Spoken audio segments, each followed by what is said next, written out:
ভোর ৬টায় ঘুম থেকে উঠে সংসারের সমস্ত আশিবাসী কাজ, উঠোন পরিষ্কার, রান্না বান্না, ছেলের টিফিন বানানো, পুজো সমস্ত কিছু একা হাতে টাইমলি সেরে নিলাম। তো আজকের ভিডিওটা না এখান থেকে স্টার্ট করছি।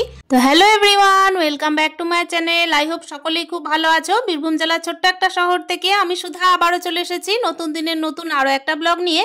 আজকের ব্লগটা এখান থেকে স্টার্ট করলাম। বারটা হচ্ছে মঙ্গলবার দিন দেখো বিছানাটা সব থেকে প্রথমে গুছিয়ে নিচ্ছি। সকাল সকাল কিন্তু আমার ছেলে উঠে পড়েছে, যেহেতু মঙ্গলবার থাকে আমার ছেলের কিন্তু কম্পিউটার ক্লাস, তো সেহেতু কিন্তু ছেলেকে উঠিয়ে দিয়েছি। ছেলে গেছে ওদিকে ব্রাশ করতে, আর আমি এদিকে দেখো বিছানাটা গুটিয়ে তারপর ওকে একটু কিছু খেতে দিয়ে কিন্তু কম্পিউটার ক্লাসে একটু এগিয়ে দেবো। যদিও বা আমার ছেলে এখন সাইকেল নিয়ে একটুখানি এগিয়ে যায়, তারপর আমি কি বলতো পিছন পিছন যাই, আর ও মানে পার হয়ে চলে যায়। মানে একটুখানি শিখিয়ে দিয়েছি আসলে পাড়ার ভেতর দিয়ে যাওয়া, মেন রোড তো ধরে যায় না। এইভাবেই কিন্তু দেখো সহজে কাজগুলোকে করে নেওয়ার চেষ্টা করছি। কি বলতো সকালবেলায় না খুবই তাড়াহুড়ো, আর বাচ্চা বড় হওয়ার সঙ্গে সঙ্গে কি হয় বলতো একটুখানি শিখিয়েও রাখতে হয়। একেবারে তো সম্পূর্ণ ছেড়ে দিতে পারি না, তবে একটু একটু শিখিয়ে রাখাটা খুবই দরকার। মানে ওই কাছাকাছি যদি থাকে তাহলে এমনি এমনি ধরো একটুখানি এগিয়ে দিয়ে বাকি পথ যদি ওকে বলা হয় যে চলে যাও তাহলে মোটামুটি চলে যাই। তো ওইদিকে দেখলে বিছানাটা গুটিয়ে নিয়েছি, দুটো চাদর পেরে নিয়েছি। আসলে একটা চাদর নিচে দিয়েছি আর একটা চাদর ওপরে দিয়ে, মানে সুতির চাদরটা ওপরে দিয়ে ওইদিকে কিন্তু জানলাটা ধুয়ে একেবারে চলে এসেছি গাছে জল দিতে। গাছে জল না দিলে কিন্তু হবে না। 2 দিন যাবত বৃষ্টি হলো, তারপর দেখো একেবারে কিন্তু টবের মাটি একদম শুকিয়ে যাচ্ছে। আর টবে গাছ করা না একটুখানি কঠিন ব্যাপার, গাছের তো পরিচর্যা করতেই হবে। তার সঙ্গে ব্যাপার হচ্ছে গাছগুলোকে তো এত ভালোবাসি যে একটুখানি যত্ন না করলে ভালোও লাগে না। আর যারা মোটামুটি গাছ পছন্দ করে তারা নিশ্চয়ই বুঝতে পারবেন যে নিজের সন্তানের যতটা কষ্ট হয় না কিছু হলে, সেরকম কিন্তু গাছগুলো যদি ক্ষতি হয় তাহলে কষ্ট হয়।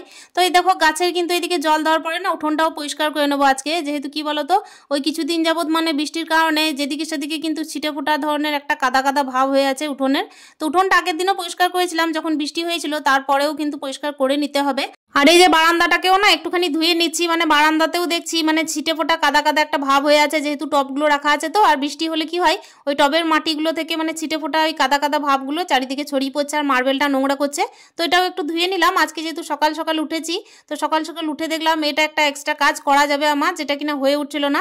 আর সকাল টাইমে একটুখানি এগুলো হয়ে ওঠে, তাছাড়া দেখবে ওই স্নান টানের পরে না হয় না। আর এই দিকটা হচ্ছে বারান্দার ভেতর দিক, তো ভেতর দিক থেকেও কিন্তু পরিষ্কার করতে হচ্ছিল, কেন কি হাত যাচ্ছিল না বাইরে থেকে। তো ওই কারণে ভেতর দিকে জল নিয়ে গেলাম আর তারপর দেখো ভালোভাবে পরিষ্কার করে দিলাম। আর কি বলতো পরিষ্কার পরিচ্ছন্ন থাকলে বেশ দেখতেও ভালো লাগে, তাই না? এই যে গরমের দিনটা আসছে না, এই বারান্দায় যখন সন্ধ্যে টাইমে বসবো চেয়ার নিয়ে, বেশ হাওয়াটা আসে তো খুব ভালো লাগে।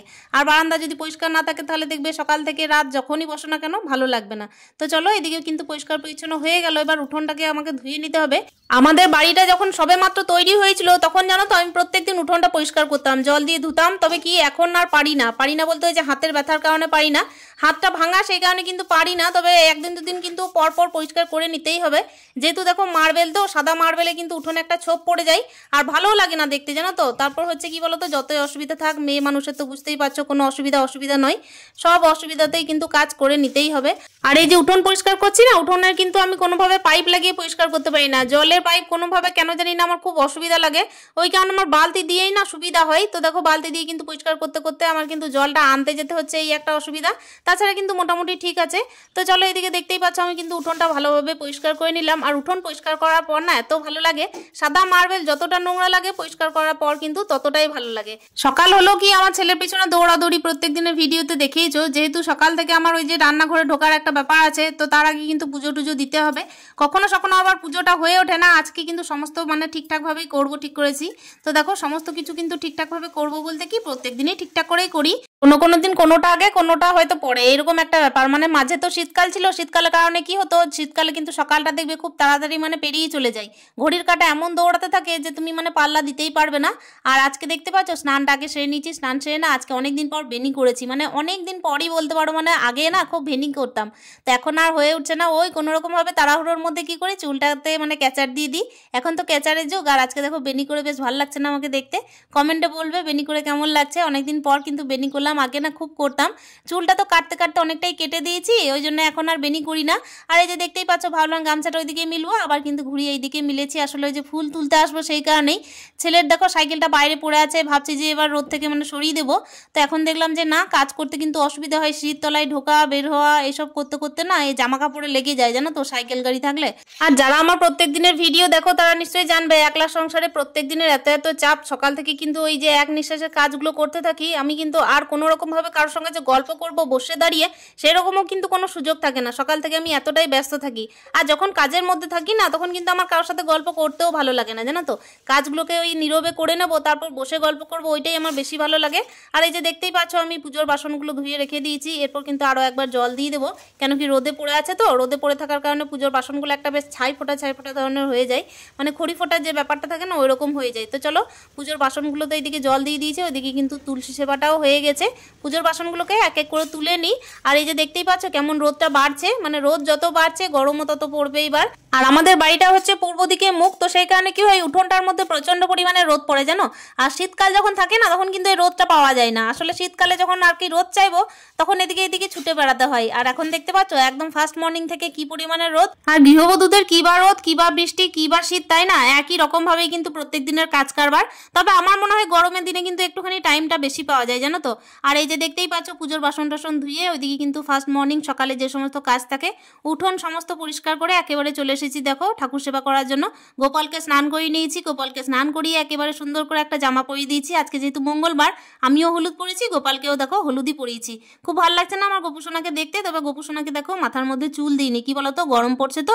আসলে ভগবানকে নিজের মতো করে রাখাটা একটা মনের ভাব আর কি, যে যেরকম ভাবে ফিল করতে পারে সে সেরকম করে ভগবানের আর কি সেবা দিতে পারে, তাকে সেইভাবেই রাখতে পারে। আমার এটা মনে হয় তাই আমি এইভাবেই রেখেছি।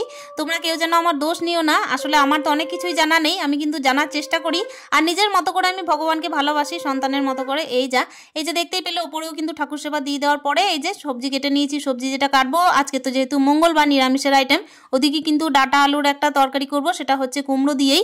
আর এদিকে দেখো সয়াবিনের কিন্তু তরকারি করব। আমার ছেলে তো সয়াবিন খেতে খুব ভালোবাসে, তবে কিছুদিন যাবত না সয়াবিনটা একেবারে রান্না করাই হয়নি। আর এই যে দেখো এক এক করে রান্নাটা করে নিচ্ছি। সকাল টাইম মানেই হচ্ছে ধরো ছেলেকে নিয়ে প্রচন্ড তাড়াহুড়ো, ওইদিকে কিন্তু আমি কি করলাম যে টাইমটা ওয়েস্ট না করে সয়াবিনটাকে আর আলুটাকে কষিয়ে মশলা দিয়ে তারপর না ঝোলটা দেওয়ার পরে আমি প্রেসার কুকারের মধ্যে দিয়েছিলাম, যেহেতু দেখো আরও একটা তরকারি চাপাতে হবে, সেটা হচ্ছে কুমড়ো আলুর তরকারি। আর কুমড়ো আলুর তরকারিটা চাপাতেই হবে এই কারণেই কেন কি আমার ছেলেকে পরোটা করে দেবো, তো পরোটার সঙ্গে ওটা দেবো। তো দেখো প্রেসার কুকারের মধ্যে না আমি তরকারিটা চাপিয়ে দিয়েছি, কুমড়ো আলুর তরকারিটা ওইদিকে কড়াইয়ের মধ্যে চাপাবো আর ওইদিকে কিন্তু প্রেসার কুকারের মধ্যে সয়াবিন আলু তরকারিটা হতে থাক। যদিও বা খেতে ভালো লাগে জানো তো, একটুখানি মানে গরম মশলা দিয়ে তারপর একটুখানি যদি ভালোভাবে করা যায় না তাহলে এমনি প্রেসার কুকারের মধ্যেও কিন্তু তরকারি ভালোই হয়। আর আমার না সকাল টাইমের কাজ মানেই হচ্ছে কিন্তু একদম ফুল এনার্জেটিক কাজ, মানে কোনোভাবেই কিন্তু আমি রয়ে শয়ে বসে বসে কাজ করতে পারি না। আমার কিন্তু একেবারে মানে নিঃশ্বাস নেওয়ার সময় নেই সকালে। ওই কারণে দেখো এদিকে কিন্তু আমার ছেলের জন্য লাঞ্চ রেডি হচ্ছে দুপুরের, আবার এদিকে কিন্তু ব্রেকফাস্ট, মানে ব্রেকফাস্টই বলতে পারো 10টা টাইমে যেহেতু ভাত খাবে সেহেতু ওটাকে আমি ব্রেকফাস্ট ধরছি। ও তো ঘুম থেকে উঠে কোনো রকম ভাবে মানে আর কিছু না খেয়ে ভাতটাই খায়, যদিও বা খায় তো ওই কাঠবাদাম খায় দুটো, আর তারপর কি হয় কোনো দিন চা খায়। তাছাড়া কিন্তু দেখো 10টা টাইমে যেটা খাই ভাতই খাই। আর এই যে লাঞ্চ টাইম যেটা হচ্ছে সেটা দুপুরের টিফিন, যেটা দুপুরে কিন্তু ছেলের জন্য স্কুলে যেটা করছি সেটা হচ্ছে আজকে 3 কোনা পরোটা করছি। আমার ছেলে আবার কি জানো তো সকাল টাইমে যে নানা ধরনের খাবার খাবে তা না, ওর কিন্তু ভাতই চাই। তারপর কি বলতো এই যে টিফিনে আমি যে পরোটা করে দিচ্ছি, শুধু যে বাবু পরোটা আলু ভাজা খাবেন বা পরোটা তরকারি খাবেন তা নয়, তার সঙ্গে কিন্তু আমাকে সস দিতে হয়। কেন কি আজকাল দেখবে বাচ্চারা কিন্তু সসে প্রচুর ভক্তি জন্মে গেছে, তাই না? আমার ছেলেরও কিন্তু একই রকম। এই যে দেখতেই পাচ্ছ সকালে এত তাড়াহুড়ো, আমি দেখো 3টে পরোটা একসাথে করছি।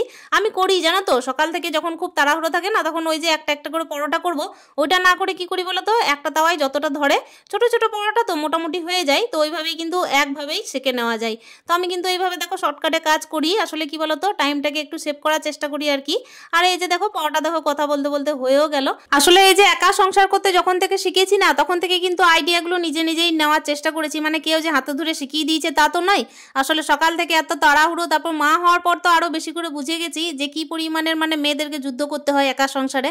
আর এই যে দেখো সকাল থেকে কিন্তু এদিকে তাড়াহুড়ো ছিল, ছেলেকে স্কুল পাঠিয়ে দেওয়ার পরে এই যে এই পাশে যে আর কি জানলাটা ছিল, মানে হচ্ছে এটা পশ্চিম দিক, তো পশ্চিম দিকে জানলাটা না খুলে দিলাম।